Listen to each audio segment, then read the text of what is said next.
For a long time, the Jeffrey Epstein story has been framed as the rise and fall of a single man, a wealthy financier, a secretive network, a criminal who somehow operated in plain sight.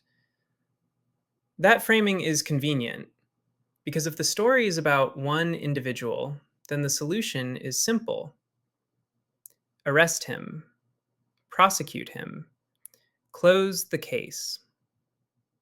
And for a moment, that's exactly what it looked like happened.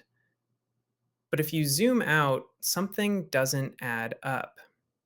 Jeffrey Epstein wasn't powerful in the traditional sense. He wasn't an elected official. He didn't run a multinational corporation. He didn't control an army or a country. Yet he moved effortlessly through the highest levels of finance, politics, academia, and media.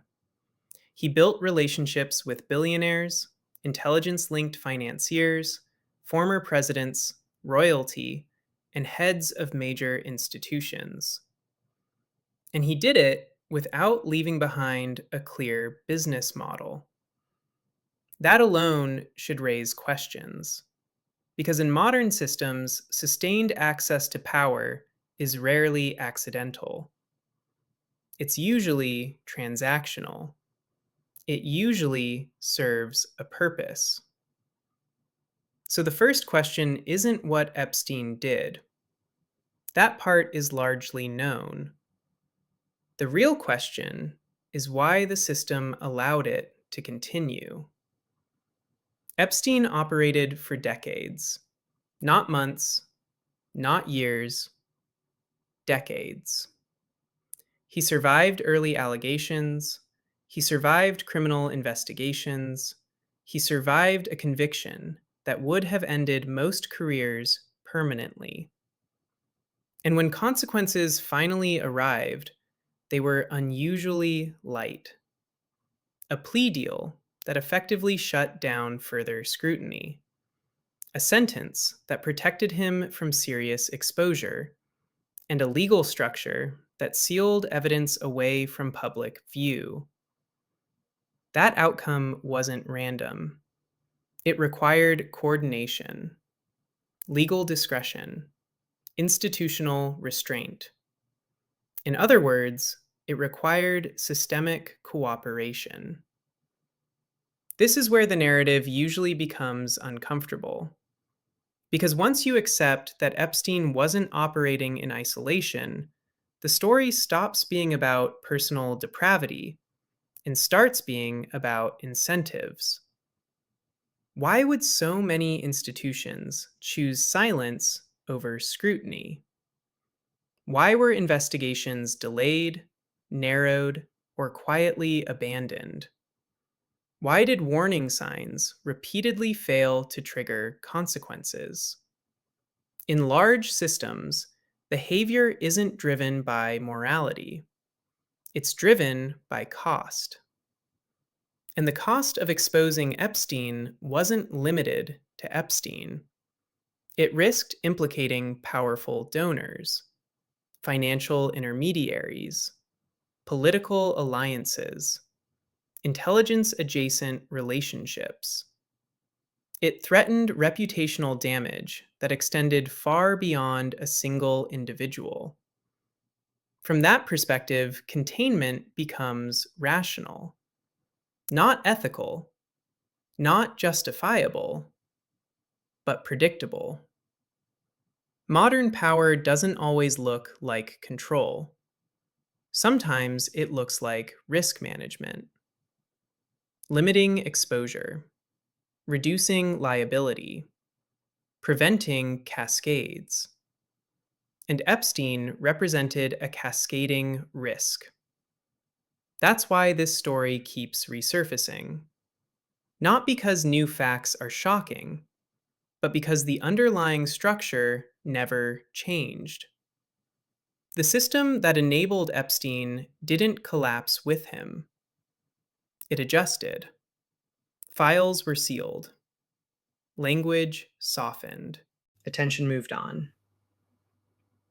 and the public was left with a familiar explanation: a bad actor, a tragic failure, an anomaly. But anomalies don't repeat, patterns do. So, if we want to understand the Epstein case, we have to stop asking how one man got away with it for so long and start asking why the system found it easier to protect itself than to confront the truth. Because once you ask that question, the story stops being about Epstein and starts being about how modern power actually works. If Jeffrey Epstein were just a criminal, the story would be simple. There would be a clear timeline, a clear source of money, a clear list of clients, and a clear institutional response. But none of that exists. What exists instead is opacity: opaque finances, opaque relationships, opaque legal outcomes. Epstein didn't operate in the shadows by accident. He operated inside systems that were already designed to hide complexity. Finance is one of those systems. By the time Epstein's name became public, his financial structure was already impossible to fully unwind. Shell companies, offshore trusts, jurisdiction hopping, not illegal on its own, just deliberately confusing. And confusion is power. In global finance, complexity isn't a flaw, it's a defensive mechanism. The more complex the structure, the fewer people can understand it. And the fewer people who understand it, the harder it is to hold anyone accountable. This is why Epstein's wealth was never fully explained. Not because the information didn't exist, but because it was buried under layers of legality: financial secrecy laws, attorney client privilege, non disclosure agreements, each one legitimate, together impenetrable. From the outside, this looks like negligence. From the inside, it looks like standard operating procedure. This is how elite networks protect themselves: not with violence, not with threats, but with paperwork and process and time. By the time accountability arrives, public attention has already moved on.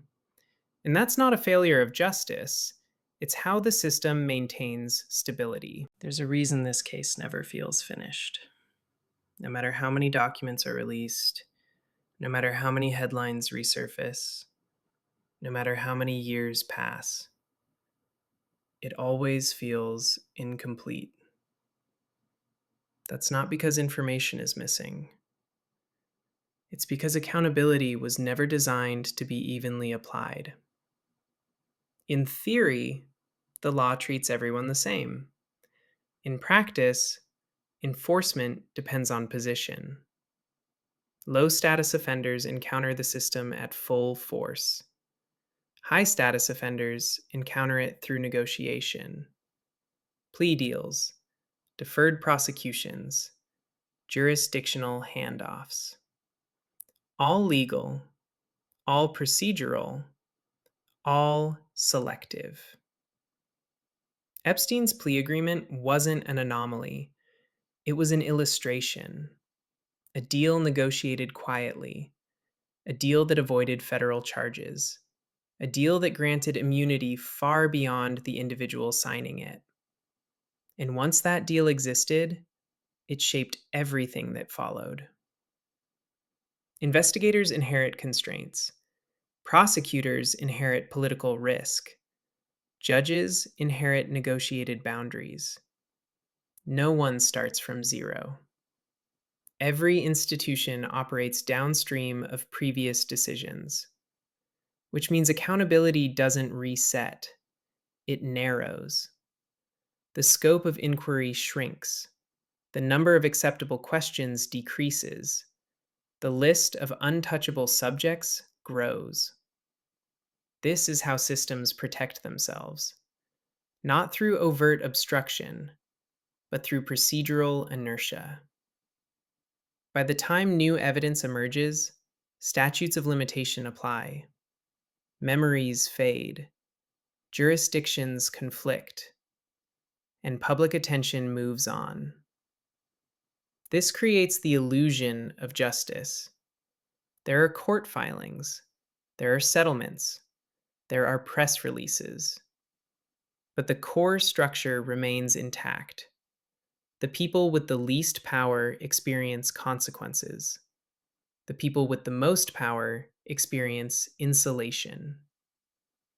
This is why so many names remain redacted. Not because evidence doesn't exist, but because naming them would trigger cascading risk, legal exposure, reputational damage, political fallout.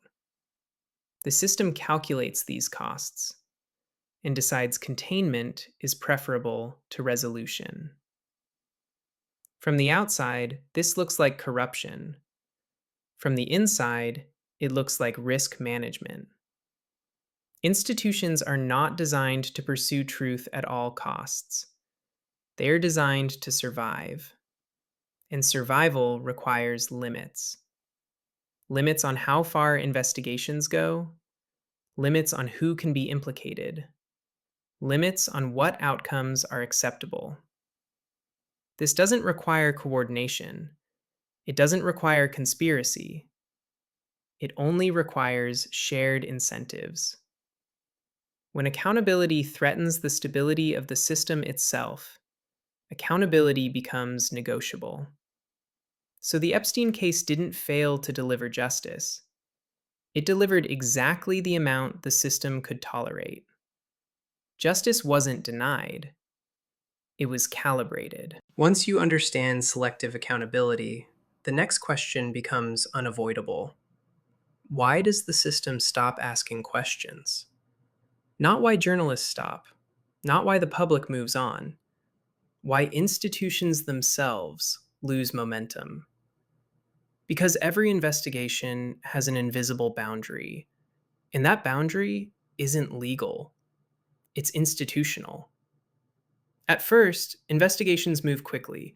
They target the most visible actors, the lowest hanging fruit, people with limited power, limited protection, limited leverage. Those cases produce results: arrests, plea deals, sentences. They create the appearance of progress. But as inquiries move upward, something changes. Evidence becomes classified, jurisdiction becomes fragmented, legal privilege expands.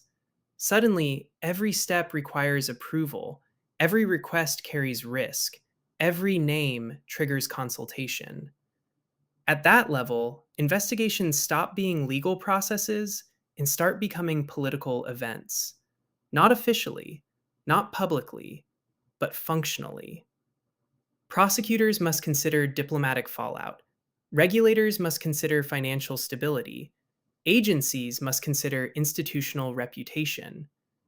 This is where cases stall, not because the trail goes cold, but because following it becomes costly. Costly in careers, costly in budgets, costly in influence. Systems are very good at measuring these costs and very bad at ignoring them. So the question quietly shifts. Not what happened, but what happens if we keep going? If the answer threatens powerful institutions, the investigation slows. If it threatens geopolitical relationships, it narrows. If it threatens trust in the system itself, it ends. This isn't obstruction, it's self preservation. From inside the system, this feels responsible. Avoid panic, protect stability, maintain confidence.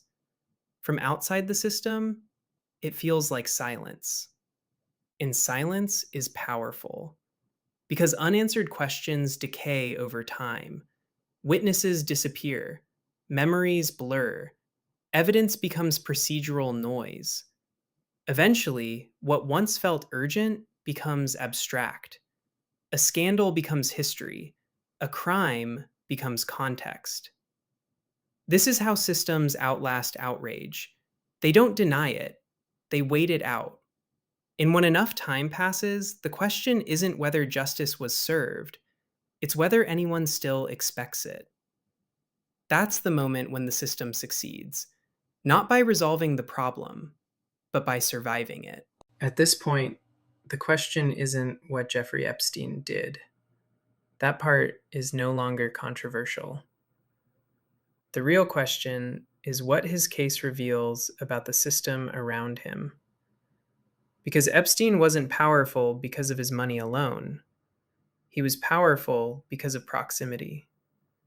Proximity to finance, proximity to politics, proximity to institutions that rarely overlap in public but cooperate quietly in private.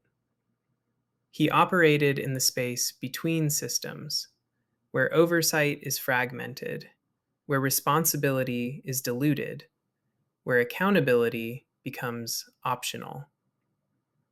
That's why his case feels unresolved. Not because answers don't exist, but because the system has no incentive to surface them. From a structural perspective, Epstein wasn't an anomaly. He was a stress test, a test of how institutions behave when transparency threatens stability. And the results were consistent: silence over exposure, containment over clarity, closure over truth. This doesn't require a conspiracy. It only requires aligned incentives. Institutions protect themselves. Markets avoid uncertainty. Governments prioritize continuity. And in that environment, truth becomes negotiable. What matters isn't what happened, but whether pursuing it creates more risk than ignoring it. That's the logic the system follows. And once you see that logic, you start seeing it everywhere. In financial crises that end without accountability, in wars that begin without consequences, in policies that fail upward.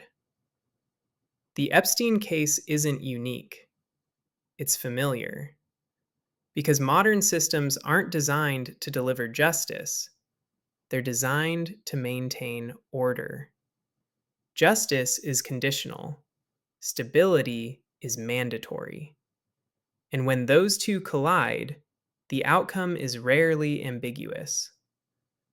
So if this case feels unfinished, that discomfort is the point. It's the signal that you're seeing the system clearly, not as it claims to be, but as it actually functions. And once you understand that, the question changes. Not, why did this happen? But, how many times has it already happened without anyone noticing?